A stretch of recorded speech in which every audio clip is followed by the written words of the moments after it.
কোনো অ্যাপ ছাড়া আইফোন দিয়ে সত্যি এডিট করা যায় কিনা চলুন আজকে দেখিয়ে দিই। ফার্স্ট অফ অল একটা নর্মাল পিক নেবেন, নেওয়ার পরে আপনার মন মতো ব্লার দিবেন। দেখেন কি করি শিখে রাখেন, কোনটা কত দেওয়া লাগবে। আর পিকের উপরে ডিপেন্ড করেই কোনটা কত দেওয়া লাগবে দেখবেন, বুঝেন। আপনার লাইট কতটুকু দরকার, কালার কতটুকু দরকার, সব কিছু আপনার যতটুকু লাগবে ততটুকু দেবেন। আইফোন দিয়েও নর্মাল কোনো অ্যাপ ছাড়া আর কি এডিট করা যায়। আগে আমিও পারতাম না, বুঝতাম না, এখন মোটামুটি পারি আর কি। দেখেন আগে কি পিক ছিল আর এখন কি পিক হয়েছে।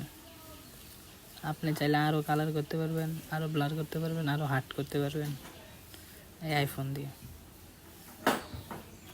অনেকেই অনেক কথা বলে যে আইফোন দিয়ে এডিট হয় না, এটা হয় না, ওইটা হয় না। আসলে হয়, সবই হয়।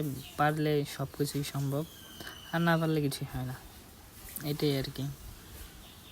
আপনারা দেখে তো নিলেন, লাইভে করলাম সব কিছু স্ক্রিন শেয়ারে।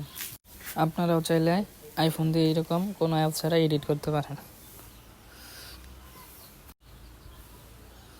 এডিট কি হয় না? আগের পিক দেখেন আর এখনকার পিকটা দেখেন, রাত দিন তফাৎ আছে। সবাই সবার মন মতো আর কি এডিট করতে পারবেন, কোনো অ্যাপ লাগবে না। কালার, ব্লার সব কিছু সেটিংয়ে আছে। আশা করি সবাই বুঝতে পারছেন।